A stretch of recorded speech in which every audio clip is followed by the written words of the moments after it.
का काम ये है कि कोई भी जो सामने खबर आती है उसके दो पक्ष वो देखता है। आप इस विधेयक के अच्छे पक्ष में क्या देखते हैं और इसकी दूसरा पक्ष क्या देखते हैं? अभी तक तो ऐसा कुछ नज़र नहीं आता कि इससे कुछ अच्छा होने वाला है, बल्कि हमें जो इसमें नज़र आ रहा है वो ये है कि सरकार जो है वक्फ की प्रॉपर्टीज़ को किसी न किसी तरीके से अपने कब्ज़े में लेना चाहती है। हमने पूछा, क्या नाम बताया? अब्दुल रशीद नाम है। रशीद साहब, हमने पूछा एक पत्रकार के तौर पर, आप दोनों पक्ष बताइए। एक पक्ष बताने वाला पत्रकार कैसे है? इसमें चूँकि सरकार पक्षपात ही कर रही है शुरू से। मैं चूँकि एक मुस्लिम भी हूँ और मुस्लिम होने के नाते, आप पत्रकार पहले। जी, मैं पत्रकार भी हूँ और मुस्लिम भी हूँ, लेकिन आप चूँकि वक्फ की बात कर रहे हैं तो इस पर चूँकि मैं आपको एक ही पक्ष रख सकता हूँ, दूसरा पक्ष इसके ताल्लुक से मैं नहीं रख सकता। मैं रखूँ? मैं ये तो अपने तरीके से रख ही रहे हैं पक्ष, और आपने शुरू में बहुत सारी बातें इसकी तमहीद में आपने जितनी बातें कही हैं वो अपनी जगह बजा और दुरुस्त है। लेकिन आप मुझे ये बतलाइए कि आप जो पुराना वक्फ एक्ट है उसमें जो वाकिफ़ है, अब उसके नाम तो हमारे पास नहीं है, बहुत सारा रिकॉर्ड जल भी गया है, कुछ ख़त्म भी हो गया है और बहुत सारी विवादित ज़मीन है। अगर सरकार को करना चाहिए तो जो वक्फ की प्रॉपर्टीज़ हैं, किराए पर जो लोग बहुत दिनों से काबिज़ हैं, उनके ऊपर जो है उनको जो किराया आना चाहिए वो किराया नहीं आ पा रहा है। सरकार अगर चाहे तो वो उनको इसके ऊपर कोशिश करके जो है ना उनसे ज़्यादा पैसे वसूल कर उसको माइनॉरिटीज़ के लिए या मुस्लिमों के लिए ख़र्च कर सकती है। आपने इसमें थोड़ी देर पहले आपने कहा था कि वो किस तरह हम मुसलमानों को बेहतर कर सकें वक्फ प्रॉपर्टीज़ के ज़रिए से, तो ऐसा तो कोई इसमें नज़र नहीं आ रहा कि मुसलमानों को बेहतरी की तरफ ले जाने के लिए ये कदम उठाया जा रहा है। ठीक। राशिद भाई, एक बात बताइए, वक्फ के बाद, सेना के बाद और रेलवे के बाद सबसे ज़्यादा ज़मीनें वक्फ के पास हैं, और उन ज़मीनों की अगर बाज़ार की कीमत जोड़ दी जाए तो वो कोई कैलकुलेटर फेल हो जाएगा, कोई जोड़ नहीं पाएगा।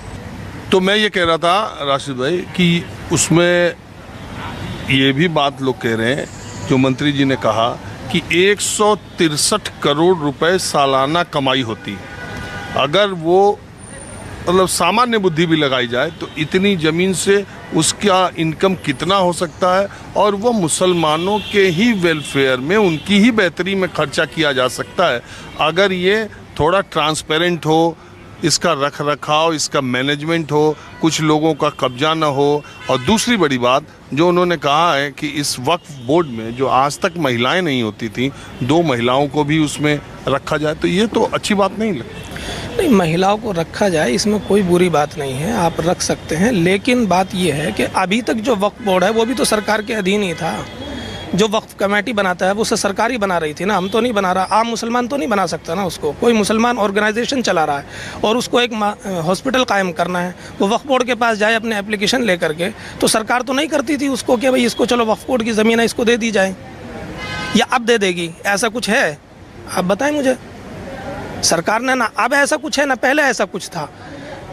वक्फ की प्रॉपर्टीज़ को सरकार ने घुमा फिरा करके सिर्फ और सिर्फ अपने कब्जे में रखा हुआ है, और अभी भी सरकार उसको ज़्यादा अच्छे तरीके से अपने कब्जे में कैसे ले सकती है ये उसका प्रोविज़न किया। आप ये भी तो मानेंगे कि वक्फ बोर्ड की प्रॉपर्टी जितनी वेलफेयर में यूज़ होनी चाहिए थी आज तक नहीं हुई। नहीं, वो वेलफेयर में जो यूज़ होनी चाहिए थी वो नहीं हुई, बस सिर्फ नमाज़ पढ़ने के लिए, मदरसा चलाने के लिए वो काम आ रही है। ये बात जायज़ है आपकी, लेकिन उसके पीछे भी तो कहीं ना कहीं सरकार ही वो बनी हुई है। कुछ ना कुछ सरकारी नुमाइंदे होते हैं जो किसी न किसी तरीके से उसे कोर्ट कचहरी में, मुकदमे में फंसे हुए हैं, इल्झाया हुआ है प्रॉपर्टीज़ को।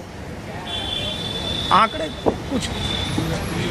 हाँ जी, आप अपना नाम बताइए सर। जावेद रहमानी।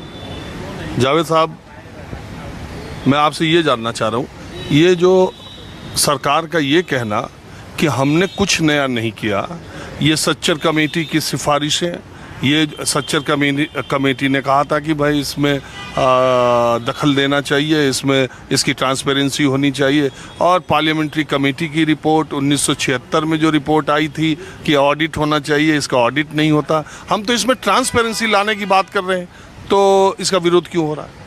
नहीं, सबसे बड़ी बात यह है कि देखिए, अगर कोई अधिनियम संशोधन के लिए लाया जाता है तो ये राष्ट्रहित में होता है, और राष्ट्रहित में कोई अच्छे कदम उठाए जाते हैं। हो सकता है इससे पहले वालों ने गलती की होगी, तो कानून का मतलब है कि उसमें कुछ चीज़ें चेंज किया जा सकता है, लेकिन वो नीयत पे डिपेंड करता है कि वो चेंज करने की नीयत आपकी कैसी है। चूँकि जहाँ तक मुसलमानों की बात है, आपने सही कहा कि इलेक्शन भी है 4 राज्यों के, ऐसे समय पे बिल का लाना क्या ज़रूरी था? आप एक ख़ास कम्युनिटी को मैसेज देना चाह रहे हैं कि भाई जो रही सही मुस्लिम वक्फ बोर्ड है, इन पे भी हमने मतलब हथौड़ा चला दिया। तो मतलब कम्युनिटी में एक तरह से आप ये इससे सुधार नहीं होगा ना, एक मैसेज जा रहा है ना।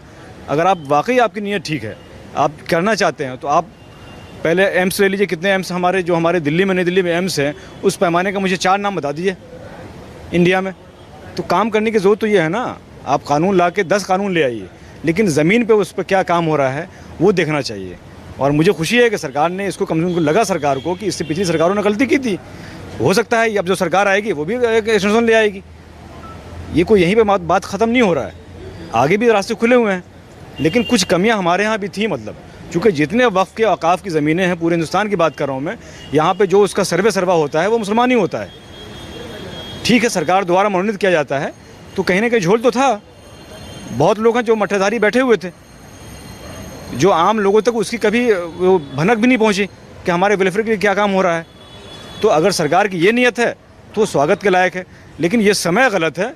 और इस समय पे जहाँ सरकार एक ख़ास कम्युनिटी को टारगेट करती है कि आपको नाम बताना पड़ेगा कि आप फल बेच रहे हैं तो आप किस कम्युनिटी से बिलोंग करते हैं, तो जहाँ सरकार की एक तरफ ये सोच हो और एक तरफ ये अमेंडमेंट लाना, तो थोड़ा सा संदेह के घेरे में है।